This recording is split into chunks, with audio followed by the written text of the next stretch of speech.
Hello മച്ചമാരെ, welcome back to Mallu explainer. ഇന്ന് ഞാൻ നിങ്ങൾക്ക് പറഞ്ഞു തരാൻ പോകുന്നത് ഒരു ഹിസ്റ്റോറിക്കൽ വാർ മൂവിയുടെ കഥയാണ്. 1500 വർഷങ്ങൾക്ക് മുന്നേ അറേബ്യൻ മരുഭൂമി അത് ഒറ്റ രാജ്യമായിരുന്നില്ല, പകരം ചെറിയ ചെറിയ ഗോത്രങ്ങളായിരുന്നു. ഓരോ ഗോത്രത്തിനും ഓരോ രാജാക്കന്മാരുണ്ടാവും. എന്നാൽ ഈ അറേബ്യയുടെ പുറത്ത് മറ്റൊരു രാജ്യം ഉണ്ടായിരുന്നു. അവിടുത്തെ രാജാവ് എംപറർ കിസ്റ. വളരെ ക്രൂരനായ ആ ഒരു മനുഷ്യൻ ഓരോ രാജ്യത്തെയും സ്ത്രീകളെ തട്ടിക്കൊണ്ടുപോയി അയാളുടെ ഭാര്യയാക്കാൻ നോക്കുകയാണ്. എന്നാൽ ഒരു ചെറിയ രാജ്യത്തിലെ കുമാരി ഹിന്ദ, അവള് മാത്രം ഇതിനെതിരെ പ്രതികരിക്കുകയാണ്. പക്ഷേ അവൾക്കെല്ലാം നഷ്ടമായി. അതിന് പകരം വീട്ടാൻ തന്നെ ആ രാജകുമാരി തീരുമാനിക്കുകയാണ്. അതിനായിട്ട് അവൾ എന്താ ചെയ്തത്? അതാണ് നമ്മൾ ഈ സിനിമയിലൂടെ കാണാൻ പോകുന്നത്. മരുഭൂമിയിലെ യുദ്ധങ്ങളൊക്കെ ആയിട്ട് ഒരുപാട് വിഷ്വൽ ട്രീറ്റും ഈ സിനിമയിലൂടെ നിങ്ങൾക്ക് കിട്ടും കേട്ടോ. എന്തായാലും നമുക്ക് നേരെ ഈ കഥയിലേക്ക് പോകാം. ഏകദേശം 1500 വർഷങ്ങൾക്ക് മുൻപ് വിജനമായ ഒരു അറേബ്യൻ മരുഭൂമിയിൽ വെച്ചാണ് ഈ കഥ ആരംഭിക്കുന്നത്. തുടക്കത്തിൽ തന്നെ കാണിക്കുന്നത് ആ മരുഭൂമിയിലെ ഒരു കള്ളനെയാണ്. അവനെ തൽക്കാലം നമുക്ക് ഹംസ എന്ന് വിളിക്കാം. അല്ലറ ചില്ലറ മോഷണങ്ങളൊക്കെ നടത്തി ജീവിക്കുന്ന ആളാണ് ഈ ഹംസ. എന്തായാലും മരുഭൂമിയിൽ അവനിപ്പോ നിൽക്കുന്ന സമയത്ത് കുറെ അധികം ആളുകൾ കൂടി ഒരു വൃദ്ധനായ മനുഷ്യനെ കുതിരപ്പുറത്ത് ഓടിപ്പിക്കുന്നത് കാണും. പെട്ടെന്ന് ആ വൃദ്ധൻ നിലത്ത് വീണു പോകുന്നു. എന്നാൽ ആ വൃദ്ധന്റെ പിറകാലെ വന്നവർ അത് കണ്ടിട്ടില്ല. അവരവിടുന്ന് പോവാണ്. എന്നാൽ ഇതിനുശേഷം ഹംസ നേരെ ആ വൃദ്ധന്റെ അടുത്തേക്ക് ചെല്ലുകയാണ്. അദ്ദേഹമാണെങ്കിൽ ആകെ വലഞ്ഞു നിൽക്കുകയായിരുന്നു. ദാഹവും വിശപ്പും ക്ഷീണവും എല്ലാം കാരണം ഇപ്പൊ ഹംസയുടെ കയ്യിൽ നിന്നും ഒരിച്ചിരി വെള്ളം മേടിച്ചു കുടിക്കുകയാണ്. പിന്നീട് വേഗം തന്നെ ആ ഒരു വൃദ്ധൻ അയാളുടെ കയ്യിലുണ്ടായിരുന്ന സ്വർണത്തിന്റെ വാൾ ഊരിയിടുകയാണ്. പെട്ടെന്ന് ഹംസ പേടിച്ചു പോയി. സഹായിച്ചപ്പോ തിരിച്ചു കൊല്ലാൻ നോക്കുകയാണ് എന്ന് വരെ ഹംസ വിചാരിച്ചു. എന്നാൽ ആ വാള് ഹംസയ്ക്ക് കൊടുക്കാം, പകരം അങ്ങ് ദൂരെ കാണുന്ന ഒരു ഗുഹയുണ്ടല്ലോ, എന്നെ സേഫ് ആയിട്ട് അവിടെ വരെ എത്തിക്കാൻ പറ്റുമെന്ന് ആ വൃദ്ധൻ ചോദിക്കുകയാണ്. ആ ഡീലിന് ഓക്കെ പറഞ്ഞ് ഇപ്പൊ ഹംസ ആ വൃദ്ധനുമായിട്ട് നേരെ ആ ഗുഹയുടെ അടുത്തേക്ക് എത്തുകയാണ്. എന്നാൽ അവിടെ വന്ന് നേരത്തെ തന്നെ ഒളിച്ചിരുന്ന ഒരു പെൺകുട്ടി പെട്ടെന്ന് തന്നെ ഹംസയുടെ നേരെ ചാടി വീണ് അവനെ ആക്രമിക്കാൻ നോക്കുകയാണ്. എന്നാൽ വളരെ നിസ്സാരമായിട്ട് തന്നെ ഹംസ ഒരു പെൺകുട്ടിയെ കീഴ്പ്പെടുത്തുകയാണ്. അപ്പോഴാണ് മനസ്സിലാവുന്നത് ഈ വൃദ്ധന്റെ മകളാണ് ആ പെൺകുട്ടി. മാത്രമല്ല ഈ വൃദ്ധൻ സാധാരണ ഒരാളൊന്നുമല്ല, ഒരു രാജാവാണ്. അതായത് വർഷങ്ങൾക്ക് മുന്നേ അറേബ്യൻ മരുഭൂമിയിൽ കുറേയധികം ഗോത്രങ്ങൾ ഉണ്ടായിരുന്നു. ആ ഗോത്രങ്ങൾക്ക് രാജാക്കന്മാരുണ്ടായിരുന്നു. എന്നാൽ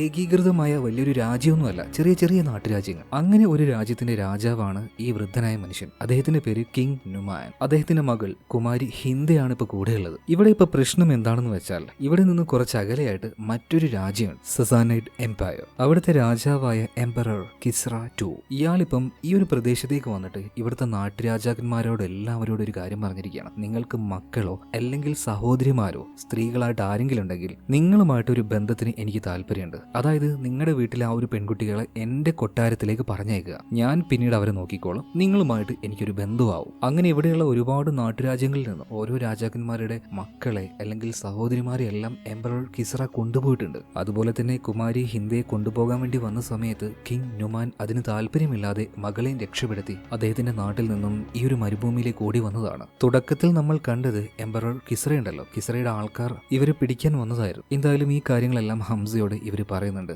അപ്പൊ അവരൊന്ന് ഹെൽപ്പ് ചെയ്യാൻ പറയുന്നുണ്ട്. എന്നാൽ ഇതേ സമയത്ത് തന്നെ ആരോടും യാതൊരു രീതിയിലുള്ള അറ്റാച്ച്മെന്റും ഇല്ലാത്ത ഹംസ പറയാണ്, എനിക്ക് പറ്റില്ല, എനിക്ക് വേറെ പണിയുണ്ട്. എന്നാൽ അപ്പൊ തന്നെ കിങ് നുമാൻ പറയാണ്, ഇതാ എന്റെ കയ്യിലുള്ള ഈ സ്വർണ്ണവാള്, അതുപോലെ തന്നെ എന്റെ ഈ വസ്ത്രത്തിനുള്ളിൽ ഒരു സ്വർണത്തിന്റെ പടച്ചട്ടയുണ്ട്, അത് ഞാൻ നിനക്ക് തരാം. ഇതിന് പകരമായിട്ട് നീ ഞങ്ങളെ ഒരു സ്ഥലത്തേക്ക് എത്തിക്കണം. കുറച്ച് ദൂരെയായിട്ട് ഒരു ഗോത്രമുണ്ട്. ആ ഗോത്രത്തിലെ രാജാവ് കിങ് തായിഫ് എന്റെ സുഹൃത്താണ്. നീ അദ്ദേഹത്തിന്റെ അരികിലേക്ക് എന്നെ ഒന്ന് എത്തിക്കണം എന്ന് പറയാം. പാരിതോഷികം കിട്ടുമെന്ന് മനസ്സിലായതുകൊണ്ട് ഹംസ ഇപ്പൊ അവരെ സഹായിക്കാന്ന് പറയാണ്. അങ്ങനെ ഹംസ ആ മരുഭൂമിയിലൂടെ ഇവരെ കൂട്ടി പോവാണ്. ഇവിടുത്തെ എല്ലാ വഴിയും അവന് നന്നായിട്ട് അറിയാം. എന്നാൽ ഇവർ ഈ പോകുന്നത് എംപറർ കിസ്റയുടെ ആൾക്കാർ കാണുകയാണ്. അതുകൊണ്ട് തന്നെ ഇവരുടെ പിന്നാലെ വരുന്നുണ്ട്. അവർക്ക് പിടി കൊടുക്കാതെ തന്നെ ഹംസയും കിങ് നുമാനും ഹിന്ദയും കൂടെ വളരെ തന്ത്രപൂർവ്വം തന്നെ ഇവിടുന്ന് രക്ഷപ്പെട്ടു പോകുന്നുണ്ട്. അറിയാലോ, ഹംസ ഒരു കൊള്ളക്കാരനായതുകൊണ്ട് തന്നെ, ഒരു കള്ളനായതുകൊണ്ട് തന്നെ ഈ മരുഭൂമിയിലെ ഏകദേശം എല്ലാ വഴികളും അവന് നന്നായിട്ട് അറിയാം. അത് വളരെയധികം ഉപകരിച്ചു കേട്ടോ. കാരണം അവരുടെ കയ്യിൽ പെടാതെ തന്നെ ഇവരുദ്ദേശിച്ച ആ ഒരു ഗോത്രത്തിനരികിലേക്ക് എത്തുകയാണ്.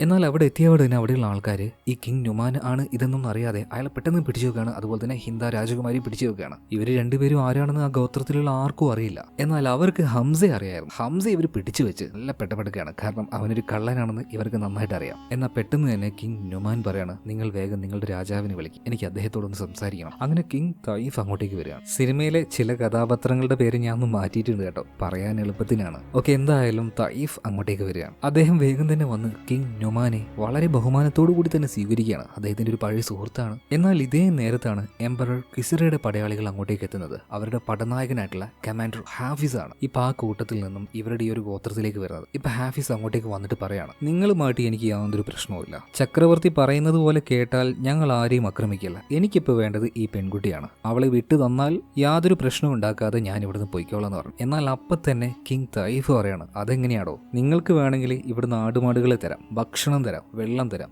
എന്തും ഞങ്ങൾ തരാം. പക്ഷേ ഞങ്ങളുടെ അടുത്തേക്ക് അഭയം തേടി വന്ന ഒരാളെ ചതിക്കാനോ അല്ലെങ്കിൽ അവരെ തിരിച്ചു തരാനോ ഞങ്ങളെ കൊണ്ട് പറ്റില്ല. മനസ്സാക്ഷിക്ക് നിരക്കാത്തത് ഞങ്ങൾ ആരും ചെയ്യില്ല എന്ന് പറയണം. എന്നാൽ ഇത് കേട്ട് ദേഷ്യം വന്ന കമാൻഡർ ഹാഫിസ് പറയണം, നിങ്ങൾ ആരെയാണ് ധിക്കരിക്കുന്നത് എന്ന് വല്ല ഓർമ്മയുണ്ടോ? എംപറർ കിസറയാണ്. അദ്ദേഹത്തിന്റെ സാമ്രാജ്യം അത് എത്രത്തോളം വലുതാണെന്ന് നിനക്കറിയാലോ. ഇതേ സമയത്ത് തന്നെ തൈഫ് യാതൊരു പേടിയില്ലാതെ പറയാണ്, അതാരായാലും ശരി ഞങ്ങളുടെ അതിഥിയെ ഞങ്ങൾ ചതിക്കില്ല എന്ന് പറയണം. എന്നാൽ ഇത് കേട്ട് ദേഷ്യം വന്ന കമാൻഡർ ഹാഫിസ് വന്നിട്ട് രാജകുമാരി ഹിന്ദയെ പിടിച്ചു വലിച്ചു കൊണ്ടുപോയി അവൾ അടിക്കാൻ ശ്രമിക്കുകയാണ്. എന്നാൽ അപ്പോഴേക്കും ഇവിടെ ഉണ്ടായിരുന്ന എല്ലാ ആൾക്കാരും വാളും കത്തിയുമായിട്ട് കമാൻഡർ ഹാഫിസിനെ ചുറ്റും വളയാണ്. മര്യാദക്ക് അവളുടെ ദേഹത്ത് നിന്ന് കൈയെടുക്കുന്ന പറയാം. ഹാഫിസ് ഇപ്പോൾ പിടുത്തം വിടുകയാണ്. എന്നിട്ട് കിങ് തൈഫിനോട് പറയുന്നത്, നിങ്ങൾ പിണക്കി വിട്ടത് ആരെയാണെന്ന് നിങ്ങൾക്ക് വല്ല ബോധമുണ്ടോ? എന്തായാലും ഞാൻ ഇപ്പൊ പോവാണ്, പക്ഷെ തിരിച്ചു വന്നിരിക്കും. പോടാന്ന് പറഞ്ഞിട്ട് അവനെ എല്ലാവരും മാറ്റി വിടുകയാണ്. ഇപ്പോൾ ഭയങ്കര ദേഷ്യത്തിലും വൈരാഗ്യത്തിലാണ് കമാൻഡർ ഹാഫിസ് പിന്നീട് അവിടുന്ന് തിരിച്ചു പോയത്. ഇതിനുശേഷം കിങ് തൈഫ് നോക്കുമ്പോൾ നമ്മുടെ കള്ളനായിട്ടുള്ള ഹംസയെ കാണണം. അല്ല, ഇവൻ എങ്ങനെ ഇങ്ങോട്ടേക്ക് വന്നത്? ഇവൻക്ക് ആരാ പെർമിഷൻ കൊടുത്തത് ഇങ്ങോട്ടേക്ക് വരാൻ? അവന്റെ അടുത്ത് ഇവിടുന്ന് പോകാൻ പറ.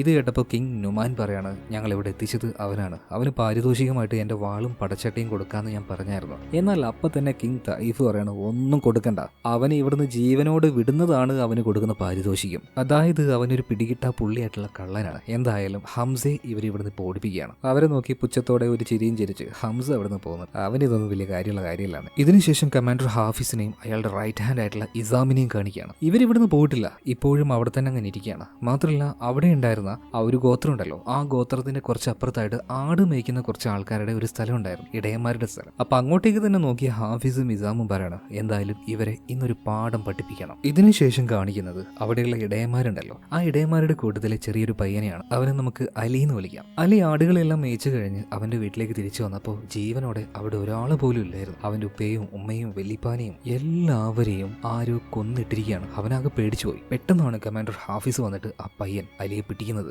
അവനെ കൊന്നില്ല, അതിനു പകരം ഈ ഹാഫിസിന്റെ കയ്യിൽ ഒരു ഹച്ച് ഉണ്ടായിരുന്നു, ഇരുമ്പിന്റെ ഹച്ച്. അത് തീയിലിട്ട് ചൂടാക്കി പഴുപ്പിച്ച് അവന്റെ കഴുത്തിൽ വെച്ച് പൊള്ളിക്കുകയാണ്. എന്നിട്ട് അലിയോട് പറഞ്ഞു, നീ പോയി നിന്റെ രാജാവിനോട് പറ, എന്നോട് കളിച്ചാൽ ഇങ്ങനെ ഇരിക്കുന്നു. പിന്നീട് ആ ഒരു ഇടയന്മാരുടെ സ്ഥലം മുഴുവനായിട്ടും തീയെ വെച്ച് നശിപ്പിച്ച് കളയാണ് കേട്ടോ. ഇത് കണ്ട് പേടിച്ച് അലി ഓടുകയാണ്. അപ്പോഴേക്കും രാജാവും രാജാവിന്റെ കൂട്ടത്തിലുണ്ടായിരുന്ന എല്ലാവരും ഇത് കാണുകയാണ്. അപ്പോഴേക്കും അലി അങ്ങോട്ടേക്ക് ഓടി വരികയാണ്. നടന്ന കാര്യങ്ങളെല്ലാം അവൻ രാജാവ് തൈഫിനോട് പറയുന്നുണ്ട്. അവന്റെ കുടുംബത്തിലുള്ള എല്ലാവരെയും കമാൻഡർ ഹാഫിസ് കൊന്നു എന്നുള്ള ഒരു കാര്യം പറയാണ്. എന്തായാലും അവനെ സമാധാനിപ്പിച്ചതിന് ശേഷം അവന്റെ കഴുത്തിലെ പൊള്ളൽ ചികിത്സിക്കാനായിട്ട് അവിടെ തന്നെ ഉണ്ടായിട്ടുള്ള ഒരു വൈദ്യയായിട്ടുള്ള സ്ത്രീയുണ്ട്. അവളുടെ പേര് ലൈല എന്നാണ്. ലൈലയുടെ അടുത്തേക്ക് അലി ആക്കി കൊടുക്കണം. അവര് നന്നായിട്ട് തന്നെ അലിയെ നോക്കുന്നുണ്ട്. അതുപോലെ തന്നെ ലൈലയുടെ നാട് ഇതല്ല കേട്ടോ, ജോലി ആവശ്യത്തിനും ചികിത്സയ്ക്കായിട്ട് ഇങ്ങോട്ടേക്ക് വന്നതാണ്. ശരിക്കും അവളുടെ സ്ഥലം എന്ന് പറഞ്ഞാൽ അതൊരു മറ്റൊരു ഗോത്രം തന്നെയാണ്. പിറ്റേ ദിവസം രാവിലെ ആയ സമയത്ത് കുമാരി ഹിന്ദയ്ക്ക് ഒരു തോന്നല്, അതായത് ഞാൻ ഇവിടെ നിന്ന് കഴിഞ്ഞാൽ ഈ ജനങ്ങൾക്കെല്ലാം അത് വളരെയധികം ആപത്താണ്, അതുകൊണ്ട് ഇവിടെ നിൽക്കണ്ട, രക്ഷപ്പെട്ടു പോകാമെന്ന് കരുതി ഒരു കുതിരപ്പുറത്ത്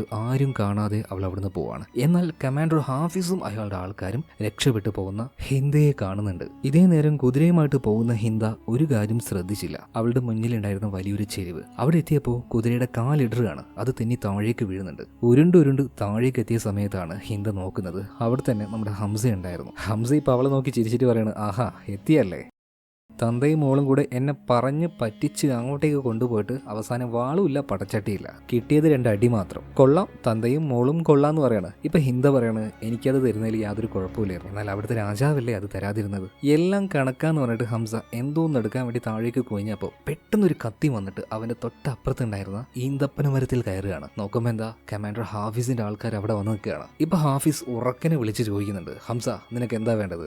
എന്ത് വേണമെങ്കിലും തരാൻ, പകരം ആ ഒരു പെണ്ണിനെ മാത്രം മതി ഞങ്ങൾക്ക്. ഇപ്പൊ ഹംസ പറഞ്ഞു, എനിക്കൊരു 60 ഗോൾഡ് കോയിൻ തരികയാണെങ്കിൽ ഈ പെണ്ണിന് ഞാൻ തരാന്ന് പറയണം. ഓക്കെ സമ്മതിച്ചു എന്ന് പറഞ്ഞിട്ട് അത്രയും സ്വർണ്ണ നാണയമായിട്ട് ഒരാൾ താഴേക്ക് പോകുന്നുണ്ട്. അയാൾ ഏകദേശം അടുത്തെത്താനായി ഇറങ്ങപ്പോൾ ഹംസ എന്താക്കി, അവരെറിഞ്ഞ കത്തി എന്നെ മരത്തിൽ നിന്ന് എടുത്തു പോരി അവന്റെ നെഞ്ചിലേക്ക് ഒരൊറ്റ കയറി കൊടുക്കണം. അവനെ അപ്പം തന്നെ കൊന്നു കളയുന്നത്. ഹംസ വിചാരിക്കുന്ന പോലെയൊന്നുമല്ല, നല്ല ഉഗ്രം പോരാളിയാണ് കേട്ടോ. അത് നിങ്ങൾ കാണാൻ പോകുന്നേ ഉള്ളൂ. ഹംസ ചെയ്ത ഈ കാര്യം കണ്ടിട്ട് കമാൻഡർ ഹാഫിസ് ചോദിക്കുകയാണ്, ഹംസ നിനക്ക് ഇതിന്റെ വല്ല ആവശ്യം ഉണ്ടായിരുന്നു? നീ എന്താ ചെയ്തതെന്ന് നിനക്ക് വല്ല ബോധമുണ്ട്? ഈ നേരത്ത് ഹംസ പറയാണ്, നീ വർഗീയമായിട്ട് ഒരു ഡീലിനും എനിക്ക് താല്പര്യമില്ലടാ. അതൊക്കെ എൻ്റെ കാലിനടിയിലെ മണ്ണിന് സമമാണെന്ന് പറഞ്ഞ് കമാൻഡർ ഹാഫിസിനെ ഹംസ അപമാനിക്കുകയാണ്. കാരണം എന്തോ ഒരു പക ഇയാളുമായിട്ട് ഹംസയ്ക്ക് ഉണ്ട്. എന്തായാലും ഇതിനുശേഷം അപ്പം തന്നെ ഹംസ ഹിന്ദയോട് പറയുന്നത് ഓടിപ്പോയിട്ട് ആ വെള്ളക്കുതിരയുടെ പുറത്ത് കയറുന്നു. അവൾ അങ്ങനെ ഓടി അങ്ങോട്ടേക്ക് ചെല്ലുമ്പോഴേക്കും ഹാഫിസിന്റെ ഒരാൾ വന്നിട്ട് ഈ കല്ലും കയറും കിട്ടിയ ഒരു ആയുധം ഉണ്ടല്ലോ അതെറിഞ്ഞ് ഹിന്ദിയെ വീഴ്ത്തുകയാണ്. എന്നാൽ അയാളെ പെട്ടെന്ന് തന്നെ കുതിരപ്പുറത്ത് നിന്ന് മറിച്ചിട്ട് നമ്മുടെ ഹംസ അവന്റെ കുന്തം തന്നെ മേടിച്ച് അവനെ കുത്തിക്കൊന്നു. അവന്റെ വാൾ ഉരിയെടുക്കുകയാണ്. ഇതേ നേരം തന്നെ ഹിന്ദിയെ കാലിൽ കെട്ടി മറ്റൊരുത്തൻ വലിച്ചു കൊണ്ടുപോകുന്നുണ്ടായിരുന്നു. അവന്റെ പുറത്തേക്ക് നോക്കി ആ വാള് വെച്ച് ഒരൊറ്റ ഏറിയാണ്. ഇപ്പൊ അവന്റെ കയ്യിൽ നിന്ന് രക്ഷപ്പെട്ട ഹിന്ദ നേരെ ആ ഒരു കുതിരയുടെ അടുത്തേക്ക് പോകണം. എന്നാൽ അപ്പോഴേക്കും വേറെ ഒരു 4-5 കുതിരപ്പോരാളികൾ വരുന്നുണ്ട് കേട്ടോ. പരമാവധി ഹംസയ്ക്ക് പറ്റുന്ന രീതിയിലെല്ലാം ഓരോരുത്തരെയായിട്ടും അവൻ വീഴ്ത്തുന്നുണ്ട്. അവന്റെ കയ്യിൽ കല്ല് കിട്ടിയാൽ പോലും അത് ആയുധമാണ്. കല്ലെറിഞ്ഞ് വരെ ഓരോരുത്തരെയും വീഴ്ത്തുന്നുണ്ട്. അങ്ങനെ അവസാനം ഹിന്ദ ആ ഒരു വെള്ള കുതിരയുടെ പുറത്ത് കയറാൻ നിൽക്കുമ്പോൾ ഒരുത്തൻ വന്നിട്ട് അവളെ പിടിക്കുകയാണ്. ഒരു വെള്ള മുടിയൻ, മാത്രമല്ല ഒരു പ്രാന്തനുമാണ്. ഹിന്ദ ഒന്നും നോക്കിയില്ല, കയ്യിൽ കിട്ടിയ ഒരു വേരെടുത്ത് അവന്റെ കഴുത്തിനിട്ട് കുത്തി അവനെ കൊന്നു കളഞ്ഞ് നേരെ ആ ഒരു കുതിരയുടെ പുറത്ത് പോയി കയറുകയാണ്. ഇതേ നേരം ഹംസയാണെങ്കിൽ അവിടെ ഉണ്ടായിരുന്ന വേറെ 2 ആൾക്കാരും കൂടെ തീർത്തിട്ട് ഒരു പാറപ്പുറത്തേക്ക് ഓടി കയറുന്നുണ്ട്. അതേ നേരം തന്നെ ഹിന്ദയാണെങ്കിൽ കുതിരയുമായിട്ട് അങ്ങനെ പോവാ.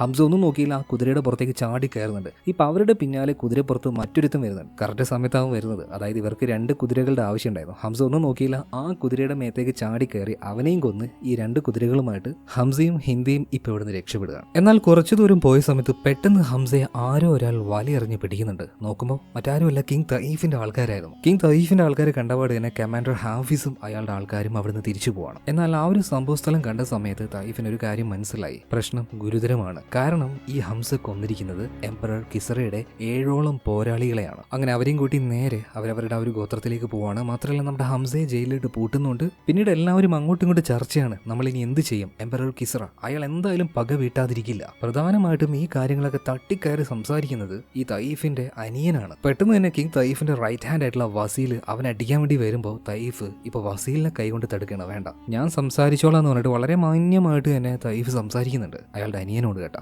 അയാൾ പറയുന്ന കാര്യം എന്താ വെച്ചാൽ കിങ് നുമാനിയും അതുപോലെ തന്നെ ഹിന്ദയും നമുക്ക് രാജാവിന് കൊടുത്തൂടെ? എന്തിനാണ് വെറുതെ നമ്മളുടെ ആൾക്കാരുടെ ജീവനെ ആപത്തിലാക്കുന്നത്? അങ്ങനെ നെറികെട്ട കാര്യങ്ങളാണ് അവൻ സംസാരിക്കുന്നത്. പെട്ടെന്ന് തന്നെ ദേഷ്യം വന്ന കിങ് തയ്ഫ് അവന്റെ കഴുത്ത് പിടിച്ച് പൊക്കി എടുത്തിട്ട് പറയണം, ഞാനാണ് ഇവിടുത്തെ രാജാവ്, ഇവിടുത്തെ കാര്യങ്ങൾ ഞാൻ തീരുമാനിച്ചോളൂ എന്ന് പറയണം. എന്നാൽ ഇവിടെ നടക്കുന്ന ഈ പ്രശ്നങ്ങളെല്ലാം കിങ് നുമാൻ കാണുന്നുണ്ട്. കേട്ടോ, അദ്ദേഹത്തിന് ഭയങ്കരമായിട്ട് മാനസിക വിഷമം ഉണ്ടാവും. എല്ലാവരും ഇവിടെ ഇങ്ങനെ ചർച്ചയിലാണല്ലോ, ശ്രദ്ധ ഇവിടെ മാത്രമാണ്. ഈ സമയത്ത് നമ്മുടെ ഹിന്ദ എന്താ ചെയ്തത്? ജയിലിൽ പൂട്ടിയിട്ട ഹംസയെ തുറന്നു വിടുകയാണ്. നീ രക്ഷപ്പെട്ടു എന്ന് പറയണം. എന്നാൽ രക്ഷപ്പെട്ടു പോകുന്ന സമയത്ത് ഹംസ പറയാണ്, എന്റെ കടം ഇപ്പോഴും തീർന്നിട്ടില്ല, സ്വർണ്ണവാളും അതുപോലെ തന്നെ ആ പടച്ചട്ടിയും അതെനിക്ക് വേണം. ഈ സമയത്ത് ഹിന്ദ പറയണ, എങ്ങനെയെങ്കിലും ഒന്ന് രക്ഷപ്പെട്ടു പോടേ. അങ്ങനെ കുറേ നേരം കഴിഞ്ഞു. രാത്രിയായപ്പോൾ ഹിന്ദ ഒറ്റയ്ക്കിരിക്കുമ്പോൾ അവളുടെ അരികിലേക്ക് കിങ് നുമാൻ വരികയാണ്. മകളോട് വല്ലാത്ത സ്നേഹത്തിൽ ആ മനുഷ്യൻ സംസാരിക്കുന്നുണ്ട്. മോളെ, ഇപ്പൊ ഒരു കാര്യം പറയട്ടെ, മോളത് സ്വീകരിക്കുമോ? നമുക്കൊരു രാജ്യമുണ്ട്, ആ രാജ്യത്തിനെ ഇനി നോക്കേണ്ടത് നീയാണ് അവിടുത്തെ രാജാവ്, നമ്മുടെ ജനങ്ങളെ നോക്കേണ്ടത് നീയാണ്. അപ്പൊ ഹിന്ദ ചോദിക്കുകയാണ്, ഉപ്പ എന്താ ഈ സമയത്ത് ഇതൊക്കെ പറയുന്നത്? എന്താണ് അതിന്റെ കാര്യം? ഒന്നുമില്ല എന്ന് കിങ് നുമാൻ പറയാണ്. അങ്ങനെ പിറ്റേ ദിവസം രാവിലെ ഹിന്ദ നോക്കുമ്പോൾ അവളുടെ ഫാദർ കിങ് നുമാനെ കാണാനില്ല. അവൾ ആകെ ഒച്ചയും വിളിയും ഉണ്ടാക്കിയിട്ട് എല്ലാവരോടും ചോദിക്കുന്നുണ്ട്, എവിടെ എൻ്റെ ഉപ്പ? അദ്ദേഹത്തെ കാണാനില്ല. ഈ സമയത്താണ് കിങ് തയ്ഫ് പറയുന്നത്, അദ്ദേഹത്തെ ഇന്നലെ രാത്രി മുതൽ കാണാനില്ല, ഇവിടുന്ന് അദ്ദേഹം പോയിട്ടുണ്ട്. പിന്നീട് വേഗം തന്നെ പുറത്തേക്ക് ഇറങ്ങി ഓടാൻ നോക്കിയ ഹിന്ദയ്ക്ക് പുറത്തേക്ക് പോകാൻ പറ്റുന്നില്ല. അവിടുത്തെ ഗേറ്റും വാതിലും ഇതെല്ലാം ബ്ലോക്ക് ചെയ്ത് വെച്ചിട്ടുണ്ട്. തുറക്കാൻ വേണ്ടി അവൾ പറഞ്ഞപ്പോൾ കിങ് തയ്ഫ് പറയണ, തുറക്കാൻ പറ്റില്ല, നിന്റെ സംരക്ഷണത്തിന് വേണ്ടിയിട്ടാണ് നിന്റെ ഉപ്പ നിന്നെ ഇവിടെ കൊണ്ടുവന്നാക്കിയത്. നിന്നെ സംരക്ഷിക്കേണ്ട കടമ ഞങ്ങൾക്കുണ്ട്, അതുകൊണ്ട് പോകാൻ പറ്റില്ല എന്ന് തന്നെ കിങ് തയ്ഫ് പറയണം. ഇവിടെ സീൻ കട്ടായി. അടുത്ത സീനിൽ കാണിക്കുന്നത് ടെസൈഫോൺ സിറ്റിയാണ്. അതായത് സസാനൈഡ് എംപയറിന്റെ തലസ്ഥാനം. അവിടെയാണ് എംപറർ കിസറയുടെ കൊട്ടാരമുള്ളത്. അവിടെ നടക്കുന്ന ചില കാര്യങ്ങൾ ഇപ്പൊ നമ്മളെ കാണിക്കുന്നുണ്ട്. ഇരുട്ടുമൂടിയ ഗുഹ പോലെയുള്ള ഒരു സ്ഥലം. അവിടെ ഒരു പ്രത്യേകതരം കാളയുടെ മുഖം മൂടിയിട്ട ഒരു മനുഷ്യൻ. ആ മനുഷ്യനെ കുറേയധികം പേർ ചേർന്ന് കൊല്ലാൻ നോക്കുകയാണ്. എന്നാൽ ആ ഒരാൾ നിന്നുകൊണ്ട് ബാക്കിയുള്ള എല്ലാത്തിനെയും കൊല്ലുകയാണ് കേട്ടോ. പിന്നീട് ആ മനുഷ്യൻ അയാളുടെ മുഖം മൂടി ഊരുന്നുണ്ട്. അത് മറ്റാരുമല്ല, കമാൻഡർ ഹാഫിസ് ആയിരുന്നു. നമ്മൾ വിചാരിച്ചതിനേക്കാൾ ശക്തനും നല്ല കരുത്തുള്ള ഒരു യോദ്ധാവുമായിരുന്നു കമാൻഡർ ഹാഫിസ്. ഇത്രയും ആളുണ്ടായിട്ട് പോലും ഹാഫിസിനെ ഒന്ന് തൊടാൻ പോലും ആർക്കും പറ്റിയിട്ടില്ല. അതേ നേരം തന്നെ അവിടെ എംപറർ കിസറ ഇരിക്കുന്നുണ്ട്. അയാളുടെ ചുറ്റും പ്രത്യേകതരം വസ്ത്രമെല്ലാം ധരിച്ച ചില സ്ത്രീകളെ കണ്ടോ. ഓരോ രാജ്യത്ത് പോയിട്ടും അവിടുത്തെ രാജാക്കന്മാരുടെ മക്കളെയോ പെങ്ങന്മാരെയോ കൂട്ടിക്കൊണ്ടുവന്നിട്ട് ഇയാൾ ഭാര്യയാക്കി ഇവിടെ വെച്ചിരിക്കുകയാണ്. എന്തായാലും എംപറർ കിസറ പറയാണ്, എന്തായാലും നീ ചെയ്ത തെറ്റിന് ഒരു പണിഷ്മെന്റ് ഞാൻ തന്നു, പക്ഷെ അതിൽ നിന്ന് നീ രക്ഷപ്പെട്ടു. ഇനിയും ഒരു അവസരം നിനക്ക് ഞാൻ തരില്ല. എത്രയും പെട്ടെന്ന് തന്നെ പോയിട്ട് കിങ് നുമാന്റെ മകളായിട്ടുള്ള രാജകുമാരി ഹിന്ദയെ നീ ഇങ്ങോട്ടേക്ക് കൊണ്ടുവരണം. ആദ്യത്തെ ദൗത്യം തോറ്റുപോയതുകൊണ്ടാണ് ഇപ്പോൾ ഈ ഒരു കമാൻഡർ ഹാഫിസിന് ഇങ്ങനെ ഒരു പണിഷ്മെന്റ് കൊടുത്തത്. എന്തായാലും അതിൽ നിന്നും അവൻ രക്ഷപ്പെട്ടു. ഇതിനുശേഷം എംപറർ കിസ്രയുടെ അടുത്തേക്ക് മറ്റൊരാളെ കൊണ്ടുവരികയാണ്. നോക്കുമ്പോൾ ആരാണ്? മറ്റാരുമല്ല, കിങ് നുമാനായിരുന്നു. അദ്ദേഹം തന്നെ ഇങ്ങോട്ടേക്ക് വന്ന് കീഴടങ്ങിയതായിരുന്നു. ഇപ്പൊ നുമാനോട് എംപറർ കിസ്ര ചോദിക്കുന്നുണ്ട്, എന്തിനാണ് നീ ഇങ്ങോട്ടേക്ക് വന്നത്? ഇപ്പൊ കിങ് നുമാൻ പറയാണ്, എന്റെ മോളെ വെറുതെ വിട്ടേക്ക്, ഞാനൊരു രാജാവാണ്, ഞാൻ തന്നെ നിന്റെ മുന്നിൽ വന്ന് കീഴടങ്ങിയിരിക്കുകയാണ്. ഈ സമയത്ത് എംപറർ കിസ്ര പറയുന്നുണ്ട്, രാജാവോ?